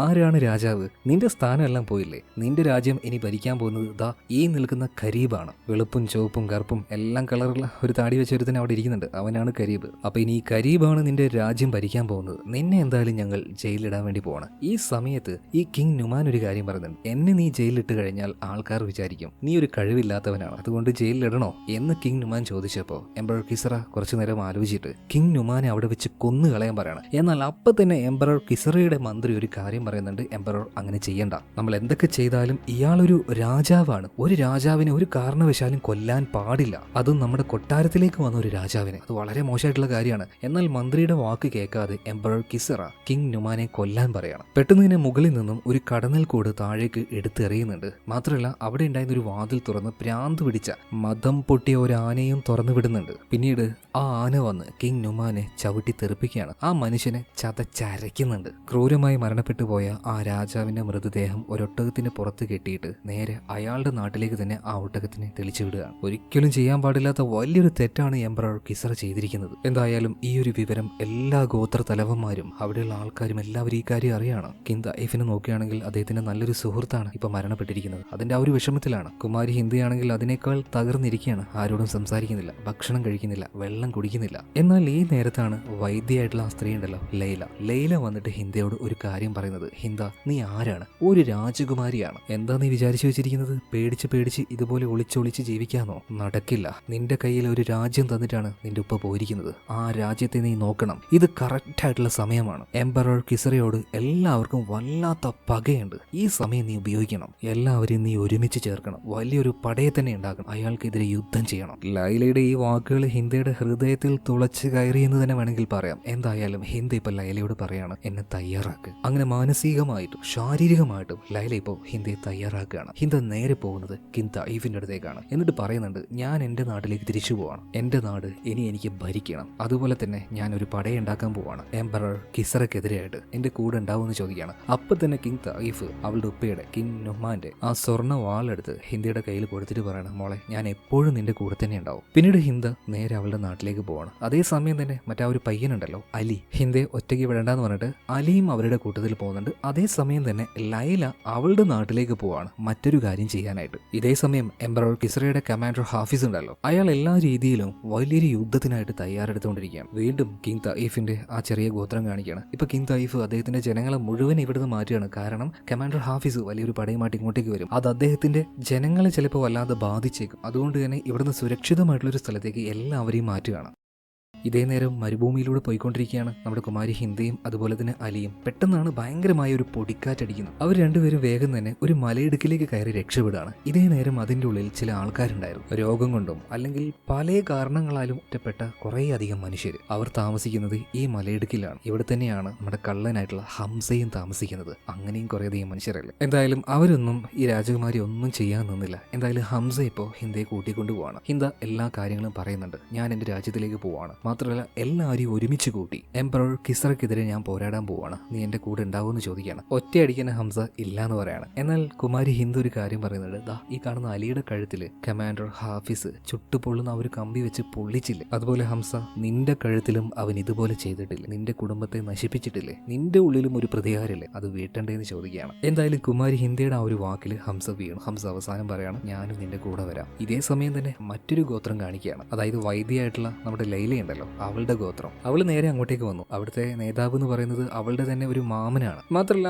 ആ ഗോത്രം ഒരു പ്രത്യേകതരം പണിക്കാരാണ് കേട്ടോ. ഈ ഖനികളും അതുപോലെ തന്നെ തുരങ്കങ്ങളും ഇതൊക്കെ ഉണ്ടാക്കുന്നതിൽ എക്സ്പേർട്ട് ആണ് ഇവര്. അപ്പൊ അവരുടെ അടുത്തേക്ക് എത്തി അവരുടെ നേതാവ് എന്ന് പറഞ്ഞാൽ ലൈലയുടെ മാമനാണ്. അപ്പൊ ലൈല മാമനെ കണ്ട് ചില കാര്യങ്ങൾ സംസാരിക്കുന്നുണ്ട്. നിങ്ങൾ ഇവിടെ ആ രാജാവിനെയും പേടിച്ച് ജീവിച്ചങ്ങനെ കാലം കഴിച്ചോ? കിങ് നൂമാനെ അയാൾ കൊന്നു കളഞ്ഞത് നിങ്ങളൊക്കെ അറിഞ്ഞതല്ലേ? അതുപോലെ തന്നെ അദ്ദേഹത്തിന്റെ മകൾ വലിയൊരു പടയൊരുക്കം തുടങ്ങുകയാണ്, എല്ലാവരും കൂട്ടി ചേർത്തുകൊണ്ട്. ഒരു പെണ്ണാണ് മുന്നിട്ട് ഇറങ്ങിയിരിക്കുന്നത്. അതുകൊണ്ട് നിങ്ങളോട് എല്ലാവരോടുമായിട്ട് ഞാൻ പറയാണ്, കുമാരി ഹിന്ദയുടെ കൂടെ നിൽക്കണം, അയാൾക്കെതിരെ പോരാടണം. എംപറർ കിസ്ര അയാളുടെ കാൽ ചുവട്ടിൽ നിന്നും എല്ലാവരും എഴുന്നേൽക്കണം. ഇത് കേട്ട സമയത്ത് ആ കൂട്ടത്തിലെ നേതാവ് പറയാണ്, നീ ഈ പറഞ്ഞത് സത്യമാണെങ്കിൽ ഒരു പെൺകുട്ടി അയാൾക്കെതിരെ മുന്നിട്ട് വന്നിട്ടുണ്ടെങ്കിൽ ഞങ്ങളും ഉണ്ടാവും കൂടെ. ഇതേ സമയം തന്നെ മരുഭൂമിയുടെ മറ്റൊരു ഭാഗത്തുകൂടെ ഇപ്പൊ ഹംസ ഹിന്ദയും അതുപോലെ തന്നെ നമ്മുടെ അലയും കൂട്ടിയിട്ട് ഹിന്ദയുടെ നാട്ടിലേക്ക് പോയിക്കൊണ്ടിരിക്കുകയാണ്. പോകുന്ന വഴിയിലെല്ലാം ഹംസ അവർക്ക് നന്നായിട്ട് വാൾപ്പയറ്റ് ചെയ്യാനുള്ള ട്രെയിനിങ് കൊടുക്കുന്നുണ്ട്. അങ്ങനെ കുറച്ച് ദിവസത്തെ യാത്രയ്ക്ക് ശേഷം ഹിന്ദ അവളുടെ നാട്ടിലേക്ക് എത്തുകയാണ്. അവിടെ ഇപ്പോൾ എംപറർ കിസ്രയുടെ ആൾക്കാരാണ് ഭരിക്കുന്നതും ആ നഗരം നോക്കുന്നതെല്ലാം. എന്തായാലും ആ പട്ടണത്തിലേക്ക് എത്തിയ ഹിന്ദ ആൾക്കാരുടെ നടുവിൽ പോയി നിന്നിട്ട് ഉറക്കനെ പറയുന്നുണ്ട്, നിങ്ങളുടെ രാജകുമാരി ഞാനാണ് ഇനി ഈ രാജ്യം ഭരിക്കാൻ പോകുന്നത്. ഇത് കേട്ട് എല്ലാവരും അങ്ങോട്ടേക്ക് വേഗം തന്നെ വരികയാണ്. എന്നാൽ എംപറർ കിസറയുടെ ആൾക്കാർ വളരെ പുച്ഛത്തോടുകൂടി അങ്ങോട്ടേക്ക് വന്നു ഹിന്ദയെ ചവിട്ടി മുട്ടുകുത്തി നിർത്തിച്ച് പുച്ഛത്തോടെ ചോദിക്കുകയാണ്, നീയാണോ ഇവിടെ ഭരിക്കാൻ പോകുന്നത്? ഒന്ന് കാണണമല്ലോ. എന്നാൽ ഈ സമയത്ത് ആ കൂട്ടത്തിലുണ്ടായിരുന്ന ഒരു പെൺകുട്ടി അവളുടെ ചെരുപ്പൂരി ഇവന്റെ മുഖത്തിനിട്ട് ഒരേറ്റേറിയാണ്. അതേസമയം തന്നെ എല്ലാവരും ഇത് തന്നെ ചെയ്യാണ്. ഇപ്പൊ അവിടെയുള്ള പടയാളികൾക്കൊരു കാര്യം മനസ്സിലായി, ഇപ്പോൾ ഈ ജനങ്ങളോട് മുട്ടി നിന്ന എല്ലാത്തിനും ഇടിച്ച് പരിപ്പാക്കി കളയും. അതുകൊണ്ട് ഇവരെല്ലാവരും നൈസായിട്ട് ഇവിടുന്ന് എസ്കേപ്പ് അടിക്കുകയാണ്. എന്നാൽ ഒരുത്തിന് മാത്രം നമ്മുടെ ഹിന്ദയെ കൊല്ലാനായി വന്നപ്പോൾ ഹംസ എന്താക്കി, ഒരു വലിയ വാളെടുത്ത് ഒരൊറ്റ വീശലാണ്. അവന്റെ വയറ് തന്നെ മുറിഞ്ഞു പോകുന്നുണ്ട്. എന്തായാലും ഇതിനുശേഷം എല്ലാവരും കൂടെ ഒത്തുചേർന്ന് നേരെ പോകുന്നത് കൊട്ടാരത്തിലാണ്. അവിടെ ഇപ്പോൾ എംപറർ കിസറയുടെ ആൾക്കാരാണല്ലോ, എല്ലാവരും അടിച്ച് തുരത്താൻ തന്നെയാണ് പോയിരിക്കുന്നത്. എന്നാൽ ഹിന്ദ നേരെ പോയത് അവളുടെ ഉപ്പയുടെ ആ ഒരു ഖബർ അല്ലെങ്കിൽ ശവകുടീരം എന്നൊക്കെ പറയില്ലേ, അങ്ങോട്ടേക്കാണ്. അവിടെ എത്തിയ സമയത്ത് അവൾക്ക് വല്ലാത്ത സങ്കടാവുകയാണ്. പക്ഷെ ഒരു കാര്യം അവൾ ഉറപ്പിക്കുന്നുണ്ട്, പക അത് വീട്ടിയിരിക്കും ഞാൻ. പിന്നീട് അധികം വൈകാതെ തന്നെ കിങ് തഈഫും അയാളുടെ കൂടെ കുറച്ച് പടയാളികളും കൂടെ ഇങ്ങോട്ടേക്ക് വരികയാണ്. എന്നിട്ട് തഈഫ് ഹിന്ദയോട് പറയാണ്, ഞങ്ങളുടെ ഗ്രാമത്തിലെ വൃദ്ധരെയും സ്ത്രീകളെ എല്ലാം സുരക്ഷിതമായ ഒരു സ്ഥലത്തേക്ക് മാറ്റി ബാക്കിയുള്ള ഞങ്ങൾ നിന്റെ കൂടെ നിന്ന് യുദ്ധം ചെയ്യാൻ വന്നതാണ്. എന്തായാലും ഹിന്ദയ്ക്ക് ഇത് കേട്ടപ്പോൾ സന്തോഷമാവാണ്. പിന്നീട് ഇവിടെ നിന്നും അവർ ഓരോരോ ഗോത്രത്തിലേക്ക് പോകാൻ തുടങ്ങുകയാണ്. കാരണം ഓരോ ആൾക്കാരോടും കാര്യങ്ങൾ പറഞ്ഞ് ഇവരുടെ സൈന്യത്തിനെ വലുതാക്കണമല്ലോ. ഓരോ സ്ഥലത്തേക്കും പോകുന്നുണ്ട്, ഓരോ ഗോത്ര തലവന്മാരെയും പറഞ്ഞ് കാര്യം മനസ്സിലാക്കുന്നുണ്ട്. അവരുടെ കൂട്ടത്തിൽ നിന്നൊക്കെ കുറച്ചീച്ച പടയാളികളെ കൂടെ കൂട്ടുന്നുണ്ട്. അങ്ങനെ നമ്മുടെ ലൈലയുണ്ടല്ലോ, അവളുടെ ആ ഒരു ഗോത്രത്തിന്റെ അടുത്തേക്ക് എത്തുന്നുണ്ട്. ആ സമയത്ത് ലൈലയുടെ അമ്മാവനൊരു കാര്യം ചോദിക്കുന്നുണ്ട്. ലൈല പറഞ്ഞതുപോലെ കുമാരി ഹിന്ദ നിന്റെ ഉപ്പയെ എംപറർ കിസറ ക്രൂരമായിട്ട് കൊന്നു, അപമാനിച്ചോ? അത് സത്യമാണോ? ഇപ്പൊ കുമാരി ഹിന്ദ പറയാണ്, അതെല്ലാം സത്യമാണ്. അങ്ങനെ ഈ ലൈലയുടെ അമ്മാവനും ഇവരുടെ കൂടെ ചേരുകയാണ്. പോകുന്ന വഴിയിൽ ഇവർക്ക് ആവശ്യമായിട്ടുള്ള ആയുധങ്ങളും എല്ലാം തയ്യാറാക്കിയാണ് പോകുന്നത്. എന്നാൽ ഒരു ഗോത്രത്തിന്റെ അടുത്തെത്തിയപ്പോൾ അവിടുത്തെ ഒരു തലവൻ ഒരു ഇച്ചിരി കാട്ടുജാതിയാണ്. ഇയാൾ വന്നിട്ട് പറയാണ്, ശരി നീ പറയുന്നത് പോലെ നമ്മൾക്ക് എല്ലാവർക്കും ഒരുമിച്ച് നിൽക്കാം, പക്ഷേ ഈ കൂട്ടത്തിന്റെ നേതാവ് ഞാനായിരിക്കും. എന്തായാലും തൽക്കാലം നമുക്ക് അവനെ ഇബാർ എന്ന് വിളിക്കാം. അപ്പൊ ഈ ഇബാർ പറയാണ്, എല്ലാവരും എന്റെ കീഴിൽ നിന്നോ, നമുക്ക് വലിയൊരു സൈന്യമാകാം, എന്നിട്ട് ഞാൻ നിങ്ങളെ നയിക്കാന്ന് പറയാണ്. എന്നാൽ കുമാരി ഹിന്ദ ഒരു കാര്യം പറയുന്നുണ്ട്, ഈ പടയെ ഇതുപോലെ ചേർത്തത് ഞാനാണെങ്കിൽ മുന്നിൽ നിന്ന് നയിക്കാനും എനിക്കറിയാം. ഇപ്പോൾ അവൻ കൂടുതലായിട്ടൊന്നും വാദിക്കാൻ നിന്നില്ല. ഇബാർ പറയാണ്, ശരി ഓക്കെ നീ രാജാവ് തന്നെ, പക്ഷെ ഒരു യുദ്ധവുമായിട്ട് മുന്നോട്ടേക്ക് പോവുകയാണെങ്കിൽ ചില കഴിവുകളൊക്കെ വേണം. ആ കഴിവ് നിനക്കുണ്ടോ ഇല്ലയോ എന്ന് എനിക്കൊന്നറിയണം. ഞാൻ ഒരു ചോദ്യം ചോദിക്കാം. ഇപ്പോൾ വലിയൊരു യുദ്ധം ഉണ്ടായി എന്ന് വെക്കട്ടെ, എവിടെ വെച്ചായിരിക്കും നമ്മൾ ആ ഒരു യുദ്ധം ചെയ്യാൻ പോകുന്നത്? നീ ഏത് സ്ഥലമായിരിക്കും തിരഞ്ഞെടുക്കാൻ പോകുന്നത്? ഹിന്ദ അധിക നേരമൊന്നും ആലോചിച്ചില്ല, ഒരു സ്ഥലത്തിന്റെ പേര് പറയുന്നുണ്ട്, ഡെസേർട്ട് ഒയാസിസ്. അത് കേട്ടപാട് തന്നെ ഇവർ ഞെട്ടിപ്പോകുന്നുണ്ട്. കാരണം അയാളൊരു രാജാവായിരുന്നെങ്കിൽ അല്ലെങ്കിൽ ഈ യുദ്ധത്തിന് അയാളാണ് നയിക്കുകയെങ്കിൽ അയാളും ഇതേ സ്ഥലം തന്നെയായിരിക്കും തിരഞ്ഞെടുക്കുക. എന്തായാലും ഇബാറിനൊരു കാര്യം മനസ്സിലായി, ഇത് വെറും ഒരു പെണ്ണല്ല, ഉള്ളിൽ തീയുള്ള പെണ്ണാണ്. ഈ യുദ്ധത്തിനെ കുറിച്ച് അത്യാവശ്യം അറിയുന്ന ഒരു പെണ്ണ് തന്നെയാണ്. അങ്ങനെ കുറച്ചധികം നാളുകൾ ഇവരുടെ ഒരു വലിയ സൈന്യവുമായിട്ട് അങ്ങനെ ഇവർ യാത്ര ചെയ്യാണ്. ഓരോ ഗോത്രത്തിന്റെ അടുത്തേക്ക് ചെന്നും ഈ പടയെ വലുതാക്കി കൊണ്ടുവരികയാണ്. അങ്ങനെ ആ കുറച്ച് നാളത്തെ യാത്രയ്ക്ക് ശേഷം ഹിന്ദയുടെ അടുത്തേക്ക് ഹംസ വന്നിട്ട് ഒരു കാര്യം ചോദിക്കുകയാണ്, ഹിന്ദ ഇനിയിപ്പോൾ ഞാൻ നിന്റെ കൂടെ വേണം എന്നെനിക്ക് തോന്നുന്നില്ല. നീ ആഗ്രഹിച്ചതുപോലെ വലിയൊരു പടയെ നിനക്കിപ്പോൾ കിട്ടിയില്ലേ, എന്തായാലും ഞാൻ പൊയ്ക്കോട്ടെ എന്ന് ചോദിക്കുകയാണ്. എന്നാൽ ഹിന്ദ അവന് തടുത്തില്ല കേട്ടോ. ഹംസ നിനക്കിപ്പോൾ പോകണമെങ്കിൽ നീ പൊയ്ക്കോ എന്ന് പറയാണ്. അങ്ങനെ ഹംസ അവിടുന്ന് തിരിച്ചു പോകുന്നുണ്ട് കേട്ടോ. കുറച്ചു ദൂരം യാത്ര ചെയ്ത ഹംസ പിന്നീട് എത്തുന്നത് ഒരുപാട് പേരെ മറവ് ചെയ്ത ഒരു സ്ഥലത്താണ്. അതായത് ചിലപ്പോൾ അവന്റെ ഫാമിലി ആയിരിക്കും ഇവിടെ മറവ് ചെയ്തിട്ടുണ്ടാവുക. അവരുടെ എല്ലാവരുടെയും ഒരു ഓർമ്മയ്ക്കായിട്ടാണ് അവൻ ഇവിടെ വന്നിരിക്കുന്നത്. എന്നാൽ ആ സമയത്ത് അവൻ്റെ ഉള്ളിൽ ഒരു ചോദ്യം വരികയാണ്. ശരിക്കും എന്തിനാണ് കുമാരി ഹിന്ദയെ വിട്ട് ഇങ്ങോട്ടേക്ക് വന്നത്? യുദ്ധം പേടിയായതുകൊണ്ടല്ലേ? ഞാൻ എന്തിനാണ് പേടിക്കുന്നത്? യുദ്ധത്തെ പേടിക്കേണ്ട ആവശ്യമുണ്ട്. തിരിച്ചു പോകാം എന്ന് തന്നെ ഹംസ തീരുമാനിക്കുകയാണ്. ഹിന്ദയെ സഹായിക്കണം. എന്നാൽ ഈ സമയത്താണ് ഹംസ ഒരു കാര്യം കാണും. കമാൻഡർ ഹാഫിസും അയാളുടെ ആ ഒരു വലിയ സൈന്യത്തെയും, ശരിക്കും ആ ഒരു പടയുടെ വലുപ്പം കണ്ട് ഹംസ തന്നെ ഒന്ന് ഞെട്ടിപ്പോകുന്നത് കേട്ടോ. എന്നാൽ അവൻ മനസ്സിലാക്കിയ ഒരു കാര്യം എന്താ വെച്ചാൽ ഇവര് വലിയ പടയാണ്, ഇവരുടെ കയ്യിൽ ഇപ്പൊ വെള്ളമില്ല, എല്ലാ പടയാളികളും നല്ല ദാഹത്തിലാണ്. എന്തായാലും ഹംസ കണ്ട ഈ കാര്യങ്ങൾ എത്രയും പെട്ടെന്ന് തന്നെ കുമാരി ഹിന്ദയോട് പോയിട്ട് പറയണം. അതുകൊണ്ട് ആ മരുഭൂമിയിൽ നിന്നും അവൻ തിരിച്ച് യാത്രയാണ്. ഇതേ സമയത്ത് തന്നെ കുമാരി ഹിന്ദയും അവളുടെ കൂടെ വന്ന ഒരു വലിയ പടയും ഇവരെല്ലാവരും വന്നിരിക്കുന്നത് ആ മരുഭൂമിയിലെ ഒയാസിസ് എന്ന് പറഞ്ഞ ഒരു സ്ഥലത്തേക്കാണ്. എന്നാൽ ഈ സ്ഥലത്തേക്ക് തന്നെയാണ് കിങ് തഈഫിന്റെ നാട്ടിലെ ആൾക്കാർ വന്നിട്ടുള്ളത്. അവരിങ്ങോട്ടേക്ക് കൊണ്ടുവന്നത് തഈഫിന്റെ അനിയനായിരുന്നു. മാത്രമല്ല ഒയാസിസ് എന്ന് പറഞ്ഞ ഈ സ്ഥലത്തിന് ഒരു പ്രത്യേകതയുണ്ട്. ഇവിടെ ഈ മരുഭൂമിയുടെ ഒരു ഭാഗത്തായിട്ട് നല്ലൊരു വെള്ളക്കെട്ടുണ്ട്, ശുദ്ധമായ വെള്ളം അവിടെ നിന്ന് കിട്ടും. അതുകൊണ്ട് തന്നെയാണ് തഈഫിന്റെ അനിയൻ അവരുടെ നാട്ടുകാരെയും കൂട്ടി ഇങ്ങോട്ടേക്ക് വന്നത്. എന്നാൽ ഇപ്പോൾ ഹിന്ദ ഇത്രയും വലിയ പടയാളികളുമായിട്ട് ഇങ്ങോട്ടേക്ക് വന്നപ്പോൾ ഈ തഈഫിന്റെ അനിയൻ വന്ന് തടുക്കുകയാണ്. പറ്റില്ല, നിങ്ങൾ എന്തായാലും ഇവിടെ ടെന്റ് അടിക്കാൻ പറ്റില്ല, ഇവിടെ വെച്ച് യുദ്ധം ചെയ്യാനാണ് നിങ്ങളുടെ പ്ലാനെങ്കിൽ സമ്മതിക്കില്ല അതിന്. എന്നാൽ അവിടെ ഉണ്ടായിരുന്ന സ്ത്രീകൾ ഇതൊന്നും കേട്ടില്ല കേട്ടോ. തഈഫിന്റെ അനിയന്റെ വാക്കുകൾ കേൾക്കാതെ ആ സ്ത്രീകൾ അവരുടെ കയ്യിലുണ്ടായിരുന്ന ചെറിയ ചെറിയ ആ റബ്ബർ കൊട്ടയിലൊക്കെ വെള്ളം കോരി ഇവിടെ വന്ന ഈ യോദ്ധാക്കൾക്ക് കൊടുക്കുകയാണ്. എല്ലാവരും ആവശ്യത്തിന് വെള്ളം കുടിക്കുന്നുണ്ട്. ഈ സമയത്ത് തഈഫ് അയാളുടെ അനിയനോട് പറയുന്നുണ്ട്, ദയവ് ചെയ്ത് എന്റെ കൂടെ നിൽക്ക്. എല്ലാവരും ഒരുമിച്ച് നിൽക്കുമ്പോൾ നീ മാത്രം ഇങ്ങനത്തെ ചെറ്റ വർത്താനം പറഞ്ഞ് നിൽക്കല്ലേ, ഒരുമിച്ച് നിൽക്കടാ എന്നൊക്കെ പറഞ്ഞപ്പോ മനസ്സില്ലാ മനസ്സോടെ തഈഫിന്റെ അനിയൻ കൈ കൊടുക്കുകയാണ്. ശരി, കൂടെ നിൽക്കാന്ന് പറയണം. വലിയ താല്പര്യം ഇല്ലാതെ കേട്ടോ. എന്നാൽ രാത്രി ആയപ്പോ ഈ നാറി ഒരു പണി ചെയ്തു. തഈഫിന്റെ ഭക്ഷണത്തിൽ വിഷം കലക്കിയിട്ട് അവന്റെ ആൾക്കാരെയും കൂടി രക്ഷപ്പെട്ടു. എന്നാൽ ഭക്ഷണത്തിൽ വിഷം കലക്കിയത് തഈഫിന് മനസ്സിലായി. തഈഫ് ഭക്ഷണം കഴിച്ചില്ല. അതുപോലെ തന്നെ തഈഫ് ഈ കാര്യം ചെന്ന് കുമാരി ഹിന്ദയോട് പറയുന്നത്. അപ്പൊ ഹിന്ദ പറയണ കുഴപ്പമൊന്നുമില്ല, നമുക്ക് ഉള്ള ആളുകൾ വെച്ച് പോരാടാം. അങ്ങനെ പിറ്റേ ദിവസം രാവിലെ മുതൽ ഇവരെല്ലാ രീതിയിലും തയ്യാറെടുപ്പുകൾ തുടങ്ങുകയാണ്. അതായത് ലൈലയുടെ നാട്ടുകാർ, അവരുടെ ആ ഒരു ഗോത്രം എന്ന് പറയുന്നത് ഖനിത്തൊഴിലാളികളും മണ്ണിൽ പണിയെടുക്കുന്നവരുമാണല്ലോ. എന്തായാലും അവർ നന്നായിട്ട് വലിയൊരു കിടങ്ങ് നീളത്തിൽ ഈ മരുഭൂമിയുടെ ഒരു ഭാഗത്ത് കുഴിക്കുകയാണ്. അതുപോലെ തന്നെ ഇവിടെ ഒരു തടാകത്തിൽ നല്ല ശുദ്ധമായ വെള്ളമില്ലേ, ഇതിനെയെല്ലാം ഒഴുക്കി മറ്റൊരു സ്ഥലത്തേക്ക് ഇവർ കൊണ്ടുപോവാണ്. അതായത് 2 വെള്ളക്കെട്ടുകൾ ഉണ്ടാക്കുകയാണ് ഇവര്. അതെന്തിനാണെന്ന് പിന്നീട് നിങ്ങൾക്ക് മനസ്സിലാവും. ഇതേ സമയം തന്നെ ലൈലയുടെ നേതൃത്വത്തിൽ നല്ല വീര്യം കൂടിയ കുറേയധികം വിഷം വലിയ ചെമ്പിൽ ഇവർ ഉണ്ടാക്കുന്നുണ്ട്. ഇതൊക്കെ എന്തിനാണെന്ന് അവസാനം മനസ്സിലാവുള്ളൂ കേട്ടോ. എന്തായാലും വ്യക്തമായ പദ്ധതിയോട് കൂടിയിട്ട് ഓരോരുത്തരും ഓരോ കാര്യങ്ങൾ ചെയ്യുന്നുണ്ട്. ഈ സമയത്താണ് നമ്മുടെ ഹംസ ഇങ്ങോട്ടേക്ക് വരുന്നത്. അവൻ കണ്ട കാര്യം കുമാരി ഹിന്ദയോട് പറയണം. മാത്രമല്ല ഹിന്ദയ്ക്ക് അവളുടെ ഒരു വാള് തിരിച്ചു കൊടുക്കുന്നുണ്ട് കേട്ടോ. എന്തായാലും ഈ വാൾ എനിക്ക് വേണ്ട, ഇത് നിങ്ങളുടെ കയ്യിൽ തന്നെയാണ് വേണ്ടത്, ഇതിനർഹ നിങ്ങൾ തന്നെയാണ്. എന്തായാലും നമ്മുടെ ഹംസ തിരിച്ചു വന്നില്ലേ, ഹിന്ദയ്ക്ക് ഭയങ്കരമായിട്ട് സന്തോഷമാവുകയാണ്. അതുപോലെ തന്നെ വേറെയും ചില പുതിയ ഗോത്രങ്ങൾ ഇങ്ങോട്ടേക്ക് വരുന്നുണ്ട്. അവരൊക്കെ ഇവരോട് തട്ടിക്കയറുകയാണ്. അതായത് ഇത്രയും വലിയ എംപറർ കിസ്രയുടെ ആ ഒരു സൈന്യത്തോട് നിങ്ങൾ എങ്ങനെയാണ് യുദ്ധം ചെയ്യാൻ പോകുന്നത്? ഈ യുദ്ധത്തിൽ നിങ്ങളൊന്നും വിജയിക്കാൻ പോകുന്നില്ല. എന്നാൽ ഹിന്ദ വന്നിട്ട് ഇവരോടൊക്കെ ഒരു കാര്യം പറയുന്നുണ്ട്, നമ്മൾ തിരഞ്ഞെടുത്ത ഈ സ്ഥലം ഇത് തന്നെയാണ് നമ്മുടെ തുറപ്പ് ചീട്ട്. കാരണം ഇത്രയും വലിയ മരുഭൂമിയിൽ ഇവിടെ മാത്രമേ വെള്ളമുള്ളൂ. ഈ പിടിവള്ളി ഉപയോഗിച്ച് നമ്മൾ ഈ യുദ്ധത്തിൽ ജയിക്കുമെന്ന് തന്നെ പറയണം. അങ്ങനെ വലിയൊരു തയ്യാറെടുപ്പ് തന്നെ ഇവർ നടത്തുന്നുണ്ട്. ഇതേ നേരം തന്നെ കമാൻഡർ ഹാഫിസിന്റെ ആൾക്കാർ ഇങ്ങോട്ടേക്ക് വന്നുകൊണ്ടിരിക്കുകയാണ്. പക്ഷേ വലിയൊരു സൈന്യമാണെങ്കിലും ഇവർക്ക് ആവശ്യത്തിനുള്ള വെള്ളം ഇവരുടെ കയ്യിലില്ല. അത് ഇവരുടെ വലിയൊരു വീക്ക്നെസ് തന്നെയായിരുന്നു. അതേ നേരം തന്നെ ലൈലയുടെ ഗോത്രത്തിൽപ്പെട്ട ആൾക്കാർ അവരവർ കിടങ്ങും കാര്യങ്ങളൊക്കെ നന്നായിട്ട് തന്നെ കഷ്ടപ്പെട്ടുകൊണ്ട് കുഴിച്ചുകൊണ്ടിരിക്കുകയാണ്. ആരും അവരുടെ ക്ഷീണമോ ബുദ്ധിമുട്ടോ ഒന്നും ഇപ്പൊ കണക്കിലെടുക്കുന്നില്ല. അങ്ങനെ രാത്രിയായി. നാളെ രാവിലെയാണ് യുദ്ധം ആരംഭിക്കാൻ പോകുന്നത്. അതായത് കമാൻഡർ ഹാഫിസിന്റെ പടയാളികൾ നാളെ രാവിലെ ഇവിടെ എത്തും. എന്തായാലും അതിനു മുന്നേ തന്നെ ഈ രാത്രിയിൽ ഇവിടെ പല ഗോത്രങ്ങളുണ്ടല്ലോ. അപ്പോൾ ഓരോരുത്തരുടെ ആചാരങ്ങൾ അനുസരിച്ച് ഓരോ തരം ചടങ്ങുകൾ ഓരോ ഭാഗത്ത് വെച്ച് ഓരോരുത്തരും ചെയ്യുന്നുണ്ട്. എന്നാൽ ഇതെല്ലാം കഴിഞ്ഞതിന് ശേഷം ഇവരെന്താ ചെയ്യുന്നതെന്നറിയോ? കുട്ടികളും സ്ത്രീകളും ഇവരെല്ലാവരും വലിയ വലിയ ഈ തുകൽ സഞ്ചിയിൽ നിറച്ചും വെള്ളം ശേഖരിച്ചു വെക്കുകയാണ്. ഇവർക്ക് എത്രത്തോളം വേണോ അതിലും കൂടുതലായിട്ട് എത്രത്തോളം സംഭരിക്കാൻ പറ്റുമോ അത്രത്തോളം കഷ്ടപ്പെട്ട് ഇവർ ആ ഒരു വെള്ളം മാക്സിമം ശേഖരിച്ച് എടുത്തു വെക്കുന്നുണ്ട്. എന്നിട്ട് എന്താ ഇവർ ചെയ്തതെന്നറിയോ? വലിയ അളവിൽ നമ്മുടെ ലൈല വിഷം ഉണ്ടാക്കിയില്ല, ആ വിഷം കൊണ്ടുവന്നിട്ട് ഈ കുളത്തിൽ നന്നായിട്ട് കലക്കുന്നുണ്ട്. അങ്ങനെ ഹിന്ദിയും ഹംസയും നമ്മുടെ കിങ് തഈഫും ഇവരെല്ലാവരും ചേർന്ന് വ്യക്തമായ യുദ്ധ പദ്ധതികൾ തയ്യാറാക്കുന്നുണ്ട്. അങ്ങനെ പിറ്റേ ദിവസം രാവിലെയായി. എല്ലാവരും യുദ്ധത്തിനായിട്ട് തയ്യാറെടുക്കുകയാണ്. ഓരോ ആൾക്കാരും ഓരോ ഭാഗത്തേക്ക് പോയിട്ടുണ്ട്. കിങ് തഈഫ് ഒരു ഭാഗത്തേക്ക്, അതുപോലെ തന്നെ മറ്റൊരു ഗോത്രത്തിന്റെ രാജാവായിട്ടുള്ള കിങ് ഇബാർ അയാൾക്ക് കൊടുത്തിരിക്കുന്ന സ്ഥലത്ത് പോയി നിൽക്കുന്നുണ്ട്. നിൽക്കുന്നുണ്ട്. എന്തായാലും എല്ലാവരും യുദ്ധത്തിനായിട്ട് തയ്യാറെടുത്ത് നിൽക്കുകയാണ്. ഈ സമയത്താണ് മരുഭൂമിയിൽ വലിയൊരു പൊടിക്കാറ്റ് വരുന്നത്. എന്നാൽ സൂക്ഷിച്ചു നോക്കിയപ്പോൾ അത് പൊടിക്കാറ്റായിരുന്നില്ല,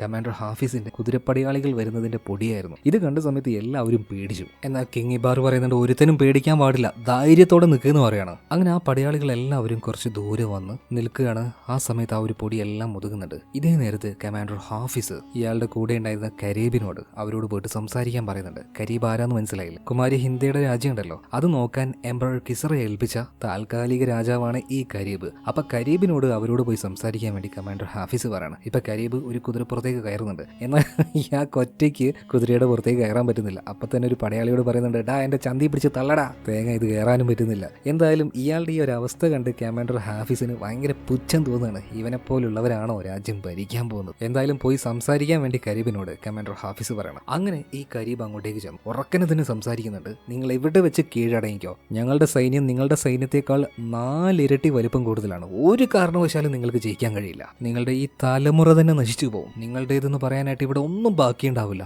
അങ്ങനെ നശിച്ചു പോകും നിങ്ങൾ. അതുകൊണ്ട് മര്യാദയ്ക്ക് കീഴടങ്ങിക്കോ എന്ന് പറയണം. എന്നാൽ കുമാരി ഹിന്ദു ഉറക്കന് പറയുന്നുണ്ട്, കീഴടങ്ങാനും പോകുന്നില്ല, തോറ്റു തരാനും പോകുന്നില്ല, എല്ലാത്തിന്റെയും തലവെട്ടി ഈ മരുഭൂമിയിൽ ഞങ്ങൾ ഇടുന്നു പറയണം. ഹിന്ദിയുടെ വാക്കുകൾ കേട്ടപ്പോൾ കരീബിന് ഒരു കാര്യം മനസ്സിലായി, ഇവരെന്തായാലും കീഴടങ്ങാൻ പോകുന്നില്ല. എന്തായാലും തിരിച്ചു നിന്ന് കമാൻഡർ ഹാഫിസിനോട് ഈ കാര്യം പറയുന്നുണ്ട്. അപ്പൊ ഹാഫിസ് ഒരു കമാൻഡ് കൊടുക്കുകയാണ്, എല്ലാവരും കൂടെ ഒരുമിച്ച് പോയിട്ട് യുദ്ധം ചെയ്യേണ്ട, പകരം ഈ കരീബ് ഉണ്ടല്ലോ, ഇയാളുടെ സൈന്യം ഫസ്റ്റ് ചെന്ന് യുദ്ധം ചെയ്യട്ടെ എന്ന് പറയണം. അങ്ങനെ ഈ കരീബിന്റെ അത്യാവശ്യം വലിപ്പുള്ള ഒരു കുതിര സൈന്യം കുമാരി ഹിന്ദിയുടെ പടയാളികൾക്ക് നേരെ വരികയാണ്. എന്നാൽ ഈ സമയത്ത് ഹിന്ദിയുടെ പടയാളികൾ എന്താ ചെയ്യുന്നതെന്നറിയോ? വലിയ വലിയ കവണകളുണ്ടല്ലോ, ഈ കവണകളിൽ കുതിരയുടെയും മാനിന്റെയും ആടിന്റെയൊക്കെ ഇറച്ചി ഉണ്ടല്ലോ, ഇത് വലിയ പന്ത് പോലെയായി കെട്ടിയിട്ട് ആ കവണകളിൽ വെച്ച് ഇവർക്ക് നേരെ തൊടുത്തു വിടുകയാണ്. ഇത് കണ്ട കമാൻഡർ ഹാഫിസ് ആകെ കൺഫ്യൂഷൻ ആയി പോവാണ്. ഇതുപോലെ കവണയിൽ കല്ല്, ബോംബ്, മരക്കഷ്ണങ്ങൾ അങ്ങനെ പലതും എറിയുന്നത് കണ്ടിട്ടുണ്ട്. എന്നാൽ ആദ്യമായിട്ടാണ് ഇറച്ചി കഷ്ണങ്ങൾ എറിയുന്നത് കാണുന്നത്. എന്തായാലും ആ കുതിരപ്പടയാളികൾ പാഞ്ഞു വരുന്നുണ്ടല്ലോ, അവരുടെ നടുവിൽ പോയിട്ട് ഈ ഇറച്ചി കഷ്ണങ്ങൾ വീഴുന്നുണ്ട്. എന്താണ് ഇവർ ചെയ്യാൻ പോകുന്നതെന്ന് കമാൻഡർ ഹാഫിസിന് മനസ്സിലാവുന്നേ ഇല്ല. എന്തായാലും കുമാരി ഹിന്ദിയുടെ പടയാളികളെ കാണിക്കുകയാണ്. എല്ലാവരുടെ മുന്നിലായിട്ടും വലിയൊരു ബോക്സ് ഉണ്ട്. ആ ബോക്സിന്റെ മുകളിലേക്ക് നമ്മുടെ അലി കയറി നിൽക്കുന്നുണ്ട് കേട്ടോ. അവനെ പോലെ തന്നെ ഓരോ ബോക്സിന്റെ മുകളിലും ഓരോ കുട്ടികൾ കയറി നിൽക്കുന്നുണ്ട്. ഹിന്ദിയുടെ കമാൻഡ് കിട്ടിയ അടുത്ത നിമിഷം തന്നെ ആ പെട്ടികളുടെ വാതിൽ ഇവർ ഒറ്റയടിക്ക് തുറക്കുകയാണ്. പെട്ടെന്ന് ആ പെട്ടിയുടെ ഉള്ളിൽ നിന്നും ഈ കഴുതപ്പുലികൾ ഉണ്ടല്ലോ, അതിന്റെ നല്ല വലുപ്പം കൂടിയ കുറച്ചധികം സാധനങ്ങൾ, ഇവറ്റകള് ആ ഇറച്ചിയുടെ മണം കിട്ടിയപ്പോൾ എല്ലാം കൂടെ നേരെ അങ്ങോട്ടേക്ക് പാഞ്ഞു പോവാണ്. ഭയങ്കര വേഗത്തിൽ ഭയങ്കര അഗ്രസീവായിട്ടാണ് ഇവറ്റകൾ വരുന്നത്. എന്തായാലും കരീബിന്റെ കുതിര സൈന്യത്തിന് ഇവറ്റകളോട് പിടിച്ചു നിൽക്കാൻ പറ്റിയില്ല. എല്ലാവരും തകർന്നു വീഴാണ്. ആ ഒരു സൈന്യത്തെ വളരെ നിസാരമായിട്ട് തന്നെ ഇവരുടെ ഭാഗത്തുനിന്ന് ഒരാൾ പോലും മരിക്കാതെ നമ്മുടെ കുമാരി ഹിന്ദയ്ക്ക് ജയിക്കാൻ പറ്റി. ഇനി എന്തായാലും ചെറിയ കൂട്ടരെയല്ല വിടുന്നത്, കമാൻഡർ ഹാഫിസിന്റെ പടയാളികൾ തന്നെ നേരിട്ടിറങ്ങാൻ പോവുകയാണ്. അതുകൊണ്ട് തന്നെ കിങ് തഈഫും ബാക്കിയുള്ള എന്താ പറയാ രാജാക്കന്മാരും ഇവരുടെ സൈന്യമൊക്കെ ആയിട്ട് നേരെ യുദ്ധത്തിനായിട്ട് യുദ്ധമുഖത്തേക്ക് അങ്ങ് ഇറങ്ങുകയാണ്. ശരിക്കുള്ള യുദ്ധം ഇനിയാണ് തുടങ്ങാൻ പോകുന്നത്. ഈ വീഡിയോയുടെ ലെങ്ത് കുറച്ചധികം കൂടിപ്പോയിട്ടുണ്ട്. അതുകൊണ്ട് തന്നെ വീഡിയോ ഞാൻ 2 കഷ്ണങ്ങളാക്കി മുറിച്ചു. ഇതിന്റെ 2ാം ഭാഗം ഒരു 2-3 മണിക്കൂർ അതിനുള്ളിൽ തന്നെ ഞാൻ അപ്ലോഡ് ചെയ്യും കേട്ടോ. ക്ഷമിക്കണം, കുറച്ച് ലെങ്ത് ആയതുകൊണ്ട് മാത്രമാണ് കട്ട് ചെയ്തത്. ഇനി എന്തായാലും മാക്സിമം ചുരുക്കി പറയാൻ ഞാൻ നോക്കാം. ഇതൊരു വാർ മൂവി ആയതുകൊണ്ട് തന്നെ ഇതിന്റെ പല ഭാഗങ്ങളും സ്കിപ്പ് ചെയ്യാൻ എനിക്ക് തോന്നിയില്ല. എല്ലാം നിങ്ങൾക്ക് പറഞ്ഞു തരണമെന്ന് തോന്നി. അതുകൊണ്ടാണ് വീഡിയോയുടെ ലെങ്ത് കൂടിപ്പോയത്. എന്തായാലും 2-3 മണിക്കൂറിൻ്റെ ഉള്ളിൽ ഇതിന്റെ 2ാം ഭാഗം ഞാൻ എന്തായാലും അപ്ലോഡ് ചെയ്യും. ഇനി കുറച്ച് സമയം കഴിഞ്ഞിട്ടാണ് നിങ്ങൾ ഈ വീഡിയോ കാണുന്നതെങ്കിൽ 2ാം ഭാഗത്തിന്റെ ലിങ്ക് ഡിസ്ക്രിപ്ഷനിലും കമന്റ് ബോക്സിലും ഉണ്ടാവും. അപ്പോൾ എന്തായാലും അടുത്ത വീഡിയോയിൽ വെച്ച് കാണാം. Okay, by.